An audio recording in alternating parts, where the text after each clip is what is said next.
Hello everyone, welcome to Sanmarga classes. Let us see question number 27 of chapter Light. What is the least distance at which a person can read clearly with a normal eye? ಹಾಗಿದ್ರೆ normal I ಇರುವಂತವ್ರು ಅಂದ್ರೆ ಕಣ್ಣಿಂದ ಏನೂ problem ಇಲ್ಲ, myopia ಅಥವಾ hypermetropia ಇದು ಯಾವುದು ಇಲ್ಲ, ಆ ಟೈಮಲ್ಲಿ ಯಾವುದು ಲೀಸ್ಟ್ ಡಿಸ್ಟೆನ್ಸ್ ಇದೆ ಕರೆಕ್ಟ್ ಆಗಿ ಓದ್ಲಿಕ್ಕೆ ಅಂತ ಕೇಳ್ತಿದ್ದಾರೆ. ಬುಕ್ ಹಿಡ್ಕೊಳ್ಳೋದು, ಬುಕ್ ಹಿಡ್ಕೊಂಡು ಮನೇಲಿ ಅಪ್ಪ ಅಮ್ಮ ಬಂದಿದ್ ಸೌಂಡ್ ಆಗುತ್ತೆ, ಬೇರೆ ಏನೋ ಕೆಲಸ ಮಾಡ್ತಿರ್ತೀರಿ, ಹಿಂಗ್ ಹಿಡ್ಕೊ ಕುತ್ಕೋಬಿಡೋದು ಅಲ್ವಾ. ಅಷ್ಟ್ ಹತ್ರ ಇಟ್ಕೊಂಡ್ರೆ ಕಣ್ಣಿಗೆ ಕಾಣ್ತದ? ಕಾಣೋದಿಲ್ಲ. What is the least distance? ಕನಿಷ್ಠ ಅಂದ್ರೂ ಎಷ್ಟು ಇಟ್ಕೋಬೇಕು ನಾವು ದೂರ?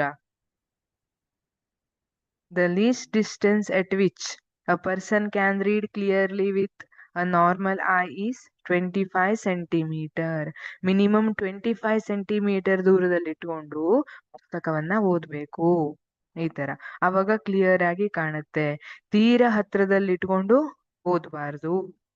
So the least distance at which a person can read clearly with a normal eye is 25 centimetre. ಹಾಗಿದ್ರೆ ಯಾಕೆ ಹೀಗೆ? ಈಗ ನೀವು ಮೊಬೈಲ್ ಕ್ಯಾಮ್ರಾದಲ್ಲಿ ಫೋಟೋ ತೆಗಿತೀರಿ ಅಂತ ಇಟ್ಕೊಳ್ಳಿ. ತೀರಾ ಕೆಲವೊಂದದ್ ಹತ್ರ ಹೋಗಿ ತೆಗೆದ್ರೆ ಅದು ಬ್ಲರ್ ಬರುತ್ತೆ ಅಲ್ವಾ. ಅದ್ರದ್ದು ಕೆಪಾಸಿಟಿ ಇಲ್ಲ ಅಷ್ಟು ಅಂದ್ರೆ ಬ್ಲರ್ ಬಂದಿರುತ್ತೆ. ನಮ್ ಕಣ್ಣಿಗೂ ಹಾಗೆ, ನಮ್ ಕಣ್ಣಲ್ಲಿ ಲೆನ್ಸ್ ಇರುತ್ತೆ.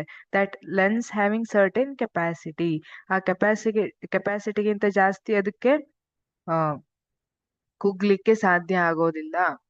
ಆ ರೀಸನ್ಗೆ ಏನಾಗ್ತದೆ, ಅದು ನಮ್ಗಿನ್ನು ಹತ್ರ ತಂದಾಗ ನಾವು ಪುಸ್ತಕ 25 ಸೆಂಟಿಮೀಟರ್ಗಿಂತ ಜಾಸ್ತಿ ಹತ್ರ ತಗೊಬಂದ್ರಿ ಅಂತ ಇಟ್ಕೊಳ್ಳಿ ಪುಸ್ತಕ, ಅವಾಗ ಏನಾಗುತ್ತೆ, that lens has to focus light on ರೆಟಿನಾದ ಮೇಲೆ ಫೋಕಸ್ ಮಾಡ್ಬೇಕು, ಅವಾಗ ಮಾತ್ರ ನಾವು ಇಮೇಜ್ ಅನ್ನ ನೋಡ್ಬೋದು. ಈಗ ಆ ರೆಟಿನಾದ ಮೇಲೆ ಅದಕ್ಕೆ ಫೋಕಸ್ ಮಾಡ್ಲಿಕ್ಕೆ ಆಗ್ತಾ ಇಲ್ಲ. ಆ ರೀಸನ್ಗೆ ಏನಾಗುತ್ತೆ, ನಮ್ಗೆ ಬ್ಲರ್ ಆಗಿ ಕಾಣಕ್ ಸ್ಟಾರ್ಟ್ ಆಗುತ್ತೆ.